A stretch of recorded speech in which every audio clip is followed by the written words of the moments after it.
crate. London, in the final decades of the 19th century, 20, was a city at once proud of its order and progress, and yet cloaked in a fog of mystery.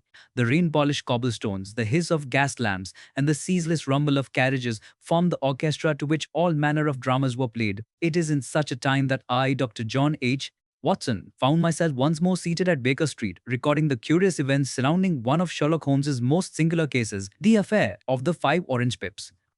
It was a wet, stormy evening in September when the incident began. The autumn wind howled like a chorus of mourners, rattling window panes and tugging at the curtains of our sitting room. Holmes had been ensconced for hours in one of his prolonged silences, sprawled in his armchair, long fingers steepers beneath his chin, eyes half closed, and brow furrowed in thought. If I knew better than to disturb him when in such a mood. I recall staring into the fire, the flames reflecting upon Holmes's sharp features, and thinking to myself, what can stir this man of infinite calculation from his reverie?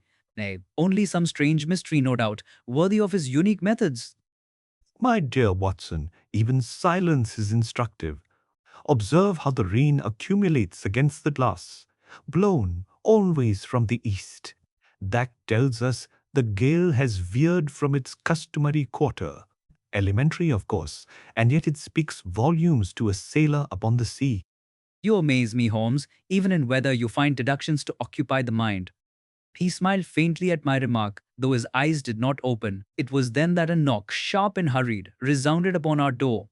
Mrs. Howard! Hudson's footsteps approached, and soon she ushered in a young man, drenched from the downpour. His face was pale, his expression harrowed, and in his trembling hands he clutched a sealed envelope. Gentlemen, forgive my intrusion at so late an hour. I was assured that you, Mr. Holmes, are the one man in London who can aid me in my dreadful plight. Sit down, sir, and compose yourself. You are safe here, whatever your troubles. Pray, take that chair by the fire and tell us who you are and what shadow pursues you. The young man seated himself, though his hands quivered as he drew them across his brow. He was no more than 22, slight of build, and with earnest grey eyes that darted nervously about the room. My name is John Openshaw. I come to you because the law offers no help, and my family has been stricken by a fate most strange and terrible. I know not where to turn. Courage, sir. Speak freely and conceal nothing. Mr. Holmes can only help if he has the whole truth, and beg you. Indeed, Watson speaks wisely. Begin at the beginning, Mr. Openshaw, and I beg you to recount every particular with precision. Even the smallest detail may prove significant. Openshaw swallowed hard, his gaze fixed upon the fire, and then began his tale. My uncle, Colonel Elias Openshaw, served in the Indian Army during the Great Mutiny, and afterwards made his fortune in the plantations of Florida. When the war between the states ended, he returned to England and settled at Horsham, in Sussex. He was a stern man, violent of temper, yet not without affection for me, his brother's son. I alone was admitted to his household, for he lived as a recluse, shunning all society save my own. The young man paused, as if gathering strength. His voice dropped lower, as though some invisible ear might overhear. In the year of our Lord 1883, a curious event occurred. One morning, the colonel received by post a small envelope bearing the American stamp of Pondicherry, Louisiana. Within it were 5 little dried orange pips. Nothing more! My uncle's face blanched at the sight, and he cried out, K.K.K! My God, my sins have found me out. K.K.K.? Surely you cannot mean. The Ku Klux Klan. I have read of their operations in the States. Proceed, Mr. Openshaw. Yes, sir. He burned the envelope, muttering curses, and from that day his behavior grew wild and fearful. He locked away strange papers in his strong-box, drank heavily, and carried pistols about the grounds. Within 7 weeks, he was found dead in the garden pond, drowned. The verdict was accidental death, yet I know in my heart it was murder. A cold shiver passed through the room as the rain lashed more violently against the panes. Holmes leaned forward, eyes glittering with intensity. You are not finished, Mr. Openshaw. Something tells me this curse, if curse it be, has not ended with your uncle. You are right. My father, Joseph Openshaw, inherited the estate and the papers. Though I urged him to destroy them, he refused, saying they were but nonsense. Within a month, he too received an envelope this time from Dundee, containing 5 orange pips and the letters K.K. He laughed at it, but a week later he was found dead, his head dashed in a chalk pit. This is most horrible. And yet The police dismissed it as misadventure. They do not believe in unseen threats, but I know what stalks us. For but 2 days past, I, too, have received such a letter. See here. With trembling hand, he drew forth the envelope he had carried. Upon the flap was scrawled in ink the dreaded initials K.K.K. and inside 5 shriveled orange pips. Place the envelope upon the table. Do not touch it further. Every mark, every crease may yield me evidence. Holmes examined the paper with his lens, his hawk-like gaze darting over stamp and watermark. See, his lips pursed in concentration. Mailed, I see, from East London. Posted 2 days ago. The hand is bold, angular, and American in style. The message is plain enough. Put the papers upon the sundial. Tell me, Mr. Doyle. Openshaw, what papers are these? The very papers my uncle brought from America. They are in the locked attic room at Horsham. He never let me read them, but I know they relate to some dark society. Elementary, then. You are dealing not with ghosts, but with organized men. Their object is those papers. Unless you act swiftly, your life is in grave peril. Surely, Holmes, this cannot be coincidence. Father and now son, all marked by the same dreadful sign. There is no coincidence in crime, Watson. Only chains of cause and effect waiting for the trained eye to perceive them. Openshaw leaned forward, desperation etched upon his youthful face. Mr. Holmes, you alone can save me. Tell me what to do. First, return at once to Horsham. Secure those papers and place them upon the sundial in the garden, exactly as the letter demands. Then hasten to the police with every detail you have given me. Oh, I shall make my own inquiries into this secret brotherhood. The storm outside roared, as though to punctuate the gravity of the words. The young man clasped Holmes's hand with gratitude, then rose to depart. God bless you, sir. I feel as though a weight has lifted. I shall do as you instruct without delay. When he had gone, Holmes returned to his chair, yet his brow was furrowed still deeper than before. You spoke with such confidence, Holmes, and yet your expression betrays concern. Do you not believe he is safe? Watson, I fear we are dealing with adversaries as ruthless as any in the annals of crime. That poor young man carries his life in his hands. If only he had come to me sooner. Still, there is a chance, if we act swiftly. Thus concluded the first act of that grim adventure, whose shadow stretched across continents and whose terror lay hidden in 5 withered orange pips.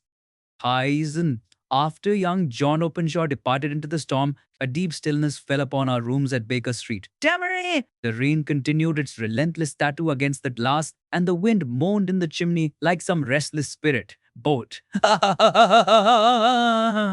Holmes had resumed his position in the armchair, yet his face bore a tension that betrayed the weight of dark forebodings. Holmes, you told the young fellow there was still hope, yet I cannot help but fear the contrary. And this though, his tale was too sinister, too inexorable in its pattern. You read the matter correctly, Watson. The pattern is indeed inexorable. 2 deaths already in succession, and now the 3rd mark upon the victim. It is the chain of causality. If I could but lay hands upon those cursed papers, I might unravel their significance and strike at the very heart of this malignant society. Then why did you instruct him to place them upon the sundial? Was that not yielding to his persecutors? Strategy, my dear Watson, strategy. There are times when to oppose the enemy openly is to ensure destruction. By appearing to comply, he may gain time. Meanwhile, I may discern the true scope of these ruffians' enterprise. Holmes lit his pipe and the smoke wreathed about him like the coils of some ancient oracle. His eyes glittered with inward speculation. Consider, Watson, the strange concatenation of facts, a secret society born of the American South. transplanted across the Atlantic, pursuing its vendetta even upon English soil. The very letters K.K.K. are unmistakable, a fraternity of terror, cloaked in ritual yet devoted to vengeance, elementary when viewed in its proper light. And yet, to think that mere orange pips could be the harbinger of doom. Such trivial things, and yet so pregnant with menace. Symbolism, Watson. To the initiated, those 5 seeds are as the death's head and crossbones. It is the genius of terror to clothe itself in childish forms. Hints of might. Thus we spoke into the small hours, the fire sinking to embers, the storm slowly abating. At last I retired, though sleep eluded me, troubled as I was by the image of that pale young man stepping out alone into the night. The next morning dawned grey and oppressive. I found Holmes already at the breakfast table, his appetite undiminished by the gloom. He glanced at me with a wry smile. "You bully a mope." You did not sleep well, Watson. I can see it in the shadows beneath your eyes and the heaviness of your manner. Yet we must conserve our strength, for I expect we shall be called upon before the day is done. I own to my anxieties, Holmes. It is not often one feels that a life may hang in the balance and that we are powerless to save it. Not powerless, Watson, merely constrained. The chessboard is wide and we have but begun the game.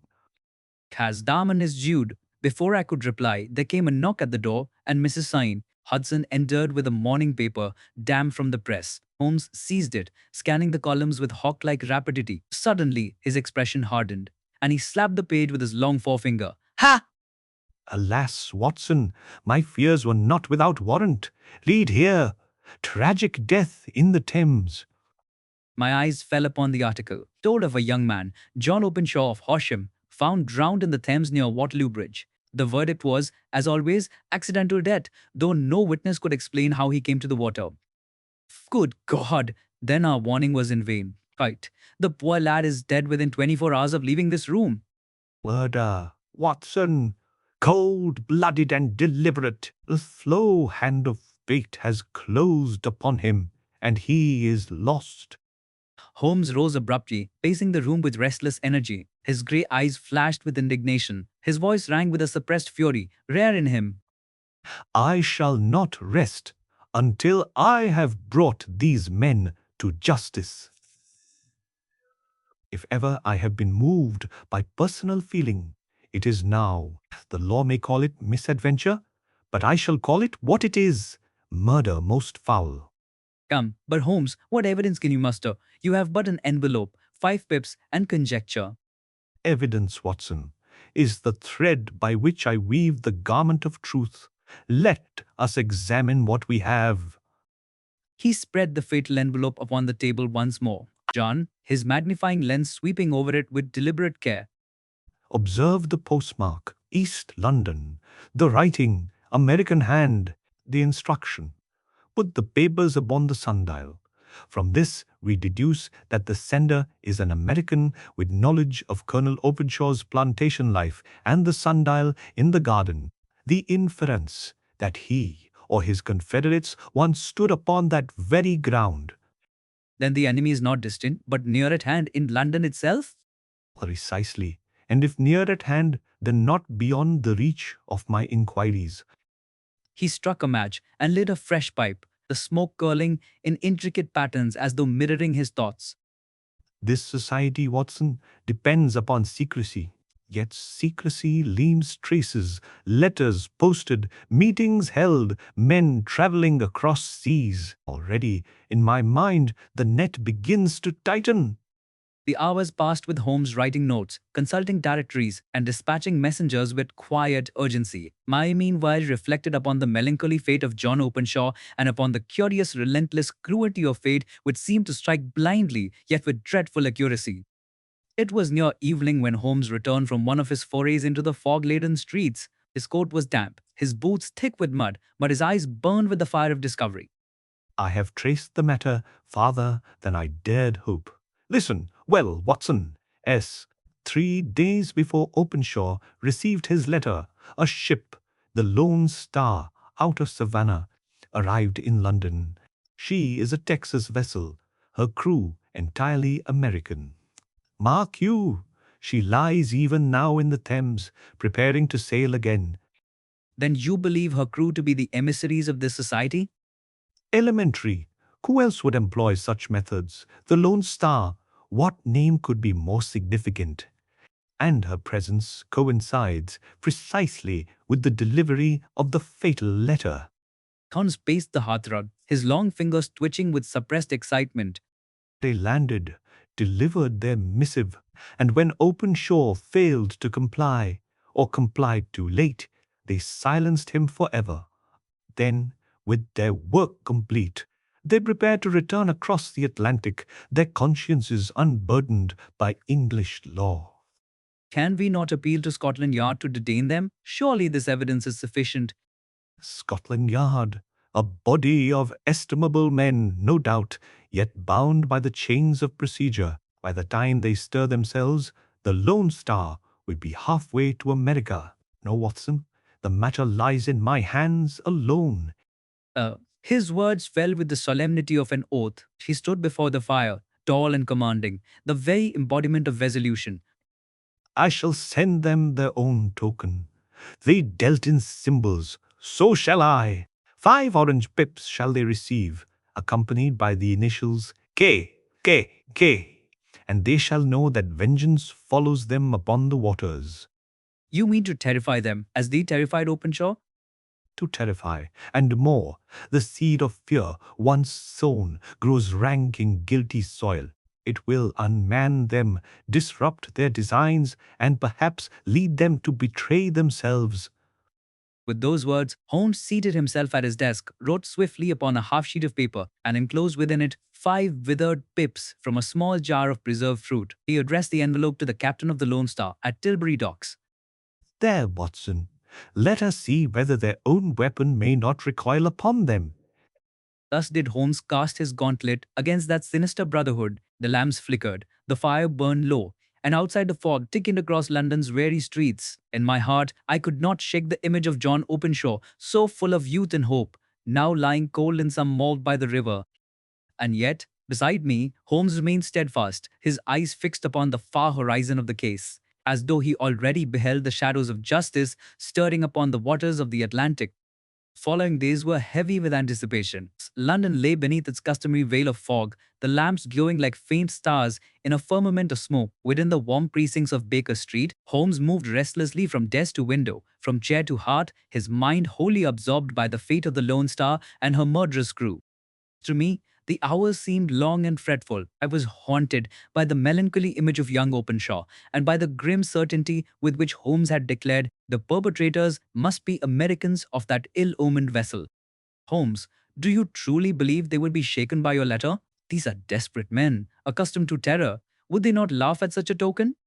On the contrary, Watson, men who trade in superstition are the first to fall prey to it. They chose orange pips as their symbol of doom. Let them now receive their own oracle and the sting of their own weapon. I tell you, guilt makes cowards of the boldest. Yet even should they tremble, what can restrain them from setting sail and vanishing beyond our reach? Patience, my dear fellow. The Thames is a slow mistress.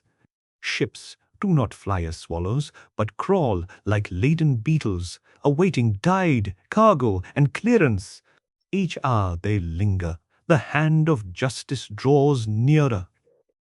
Holmes turned to the map of London's river, his finger tracing the great bends and wharves as though they were lines upon a criminal's palm. Consider, Watson, the sequence. The Lone Star arrives 3 days before Openshaw's letter. The deed is done. The man is silenced.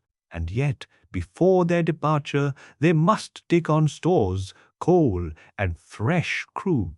These necessities bind them to the river for days. If fortune favors, we may yet forestall their escape. Then our task is to inform the Yard at once. I've already done so. Inspector Gregson has received my note. But mark this, Watson. If they allow the vessel to sail without detention, the law will have failed yet again. Holmes's contempt for officialdom was never more keenly expressed.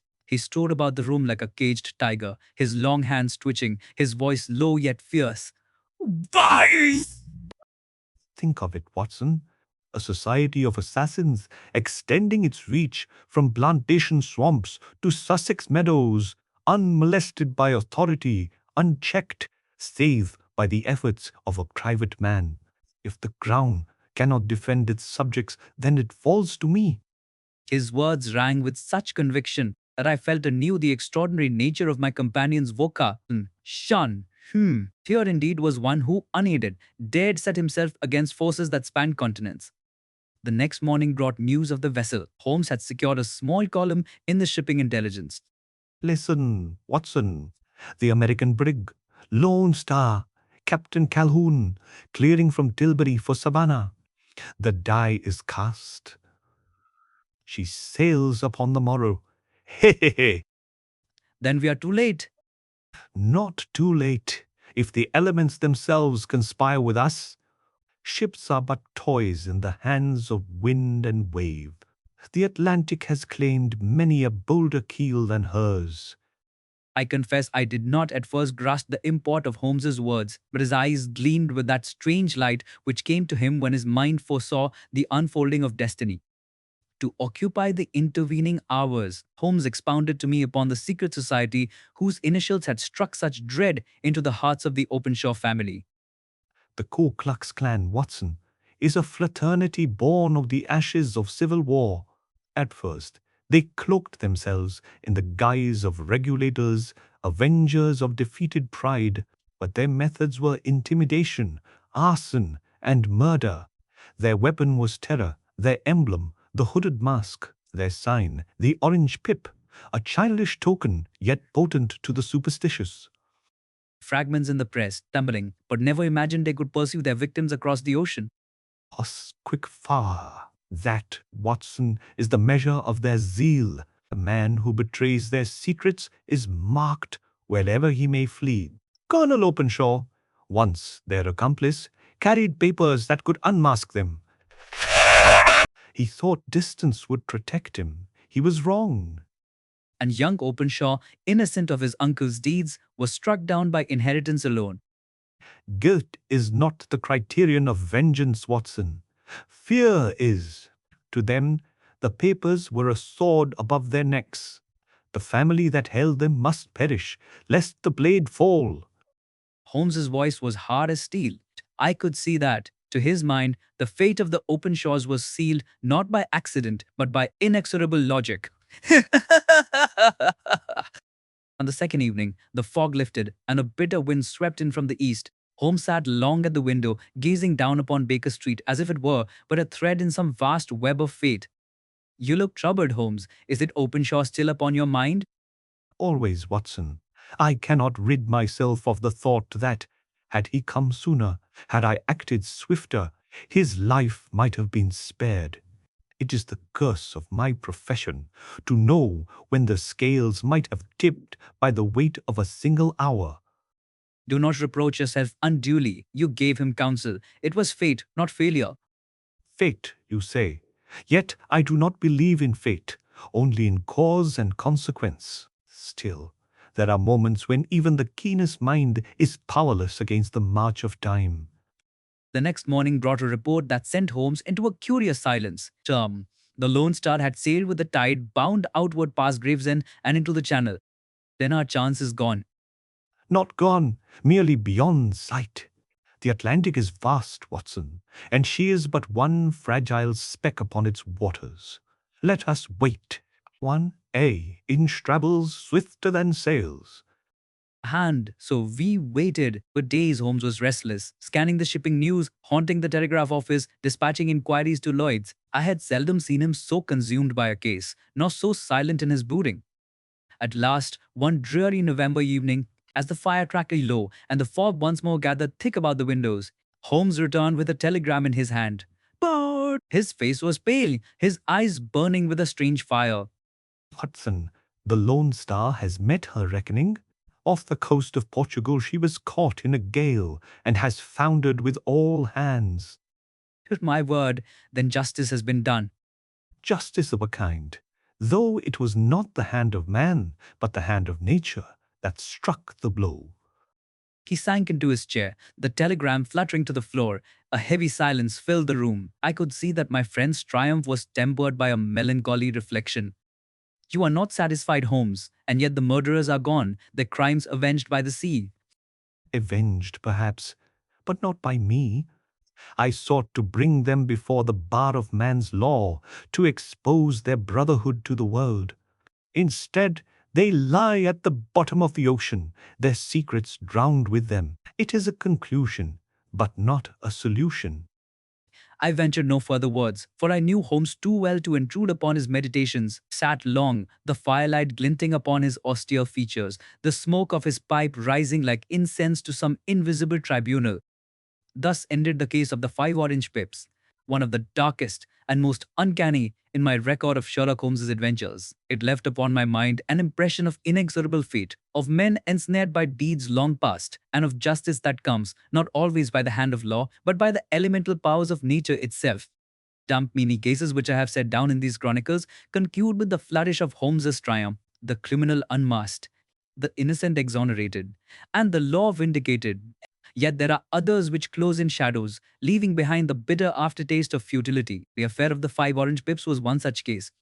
Though the fate of the Lone Star had removed the immediate menace, it had done so not by Holmes's hand, but by the caprice of the Atlantic. And this, more than all, seemed to gnaw at my friend's spirit. For days after the news reached us, Holmes was unlike himself, silent, introspective, pacing the sitting room as though pursued by phantoms. Holmes, you reproach yourself too deeply. No man could have foreseen the gale of Portugal, nor could you have prevented poor Openshaw's end. You did all that mortal wit might contrive. Watson, it is not enough to be clever in retrospect. What value has deduction if it cannot avert disaster? I live by the creed that knowledge must serve life, not merely explain its loss. Yet here I was, but a chronicler of fate, not its master. You speak as though you alone bore the burden of every man who suffers injustice. That is too great a weight for any mortal. Perhaps. And yet, consider the very instant I grasped the connection, the envelope, the pips, the initials. Openshaw was already marked for death. What is genius worth if it arrives always an hour too late? He flung himself into his chair, the violin at his side, and drew from it a melancholy strain, low, tremulous, like the sighing of distant winds. The sound filled our rooms with an air of tragic remembrance. It was not often I saw Holmes so moved. His was a nature, usually cold, precise, passionless, yet here the injustice of a single youth's fate had stirred him to the depths. Tell me, Holmes, what would you have done had you obtained those papers? There lies the sting. In those documents, Watson, lay the very heart of the Society's operations. Names, oaths, perhaps even crimes confessed. With them, I might have struck a blow that would echo from London to New Orleans. Without them, the case ends only in conjecture. But the organization itself is broken here in England. Proof of the Lone Star will trouble us no more. Do you think them the only emissaries of that brotherhood? No, Watson. Where one cell exists, another festers. The Lone Star was but a branch upon the tree. The root lies deep in American soil, and it shall sprout again. His words carried a grim finality. It was plain that, in his mind, the case was less a victory than a reminder of the limits even his genius could not transcend. In the days that followed, I found myself reflecting upon the strange conjunction of justice and chance. The sea had swallowed men who, by all accounts, were assassins. Yet it had also swallowed their secrets, leaving us none the wiser. Was that justice or only accident? It seems to me, Holmes, that Providence had the final word. The storm accomplished what our law could not. Providence, a convenient cloak for our ignorance. Go, Azalair! I prefer the term contingency. Nature is but the theatre in which man's dramas unfold, indifferent to his virtues or his crimes. The gale that sank the Lone Star would as readily have struck down an innocent bark. It is no more justice than a falling stone. Yet is there not some solace in believing that the wicked did not escape unscathed? Solace, perhaps, but not satisfaction. My task is to expose, to demonstrate, to prove. Here I am left with silence. Holmes's tone was so sharp, so disdainful of any metaphysical comfort, that I desisted from further argument. He had that in him which rebelled against mystery, not the mystery of crime which he loved, but the mystery of fate which he abhorred.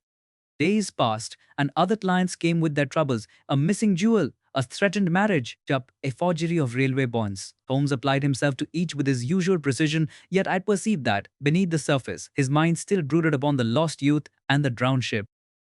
One evening, as the fog pressed close against our window and the lamplight fell golden upon the clutter of papers, Holmes suddenly spoke, as if resuming a conversation begun long ago. Watson, do you know why I record each case in such meticulous detail? It is not vanity, though some might think it so. It is that, in setting forth the facts, I may detect some overlooked connection, some thread that escaped me in the heat of pursuit. You treat each narrative as a problem to be solved anew. Precisely. And in this case, the missing element is the content of those papers. Without them, we peer through a glass darkly. With them, the whole design might have stood revealed. You dwell upon shadows, Holmes. The facts we do know are already clear: a secret society, a symbol of terror, vengeance pursued across the seas. Clear, yes, but not complete. To me, incompleteness is worse than error. An error may be corrected, but a gap remains a wound. I could not help but admire, even as I pitied, the relentless exactitude of his mind. Where another would have rested content with the rough justice of the storm, Holmes found only torment in the unfinished equation. You came! At last, to divert him, I ventured upon a more personal reflection. Do you never tire of this struggle, Holmes? Always chasing shadows, measuring lies against facts, seeking clarity where perhaps none exists? Tired? No, Watson. For me, the pursuit is life itself. To unravel, to penetrate, to see beneath the surface, these are my very breath. When the day comes that no mystery remains, I shall be as a violin without strings. He rose then, drew back the curtains, and gazed upon the street below, where the fog writhed like a living creature in the lamplight. His profile, sharp against the beam, seemed that of some ascetic scholar, forever searching for truth in the shifting mists of the world. Thus it was that the case of the 5 orange pips passed into the annals of our adventures, not with the exultation of triumph, the soul, but with the sober reflection of lives lost and mysteries unsolved. And yet, in its very incompleteness, it revealed to me more of Sherlock Holmes than many a brilliant victory, for it showed the man behind the machine, the passion that burned beneath the logic, the compassion masked by coldness, the torment of a soul that could not rest while injustice went unpunished. Years have passed since the dreadful affair of the 5 orange pips, and yet, as I turn the pages of my journals, the memory rises fresh before me, dark, mysterious, and unresolved. Among the many cases which I have recorded, some glitter with the brilliance of Holmes's success, while others stand as shadows, reminders that even the keenest intellect cannot always master the hidden currents of fate. The Openshaw tragedy belongs to that latter class. I recall vividly the fume which hung upon Baker Street in those days. The very atmosphere seemed tinged with melancholy, as though the fog outside had seeped into our chambers and settled upon Holmes's spirit. He, who was wont to greet the next problem with ardor, appeared restless, unsatisfied, and given to long silences that spoke more eloquently than words. Cummings, it is unlike you to brood so long upon a case already concluded. The Lone Star has gone to her grave. The assassins are no more. What further is there to ponder? Watson, you mistake conclusion for resolution. The one is a mere cessation, the other an explanation. La, the Lone Star may lie at the bottom of the Atlantic, but the riddle remains afloat. And yet, surely the end is justice. The murderers perished, as did their victim. The scales are balanced, however roughly. Justice, you say. I call it accident. The sea would have swallowed them had they been saints. What consolation is that to young Openshaw, to his father, to the stern colonel before them? The guilty are drowned, but the innocent are no less dead. Where lies the triumph in that? His words, spoken with such passion, struck me deeply. It was rare indeed that Sherlock Holmes permitted emotion to break through the armor of his reasoning. Yet here, in the wake of senseless tragedy, I saw the man beneath the logician. One evening, as we sat before the fire, Holmes unfolded his reflections with a clarity I have seldom heard equaled. Mark this, Watson. Deduction is the art of drawing unseen conclusions from seen facts. In most cases, the facts lie ready to hand, like scattered bones awaiting the anatomist's reconstruction. But in this case, the essential bone was missing, the colonel's papers. Without them, the skeleton of the crime could never stand upright. Yet you traced the murderers, named their ship, even sent them their own dreadful token. That was no small triumph. Triumph, a shadow, Watson. I sought to unmask a brotherhood, and I drowned a crew. Do you see the disproportion? To solve is to illuminate, to strike blindly is but vengeance, and vengeance is no science. He spoke with the bitterness of a craftsman whose tool has failed him, though the fault lay in circumstance, not in skill. I ventured to offer another perspective. And yet, Holmes, might it not be that you overrate the perfection of human reason? Perhaps it is enough that we strike one blow, prevent one evil, even if we cannot pierce the whole darkness. That is the creed of resignation, Watson. I do not resign. The world is a puzzle, and I shall fit each piece to its place, though my hands bleed in the attempt. We leaned forward then, his piercing gaze fixed upon me, as if to drive his creed into my very soul. Remember this, Watson. Chance may drown a ship, but only method unmasks a murderer. That is why I persist. That is why I cannot rest while a single link remains untested. With that, he turned to his violin, and a low, haunting melody stole into the room. Part dirge, part wow. I listened, moved by a sense that I was witnessing not merely the conclusion of a case, but the shaping of a destiny, the destiny of a man sworn to pursue truth even into the abyss.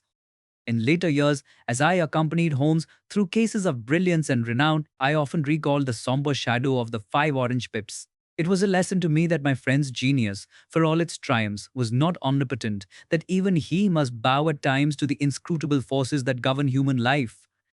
And yet, perhaps because it eluded final explanation, the dancers saw, the case remained with me more vividly than many another. The sight of young Openshaw, trembling as he laid the fatal envelope upon our table, the grim resolve in Holmes's eyes as he sent his own message of vengeance across the river, the silence of the telegram announcing the loss of the Lone Star, all these returned to me like scenes in some dark drama etched forever upon memory's stage. If I may confess, Holmes, I sometimes wonder whether Providence does not use you as its instrument. You call it method, deduction, calculation, but to those you save, it must appear as heaven's intervention. Leave Providence to the parsons, Watson. I am content to be an instrument of logic. If, in serving reason, I serve also justice, then I ask no higher calling. Such was his reply, firm, unyielding, Chanu, yet tinged with that melancholy which no reasoning could dispel. He did not speak again of the Openshaws, but I knew well that their memory lingered in the hidden chambers of his mind. And so I set down this record not of triumph but of tragedy, that it may stand among the annals of Sherlock Holmes. Let it serve as a reminder that even the greatest of minds cannot always forestall the hand of doom, that deduction, however brilliant, must sometimes bow before the storm. Yet I, who knew the man better than any, saw in this very failure the measure of his greatness. Therefore, Holmes did not shrink from defeat, but drew from it a fiercer resolve. And though the 5 orange pips claimed their victims, they could not extinguish the flame of that indomitable spirit which ever burned in pursuit of truth. Thus ends the tale of the 5 orange pips, a tale of fear and vengeance, of mystery and mortality, and above all, of the unyielding genius of Sherlock Holmes.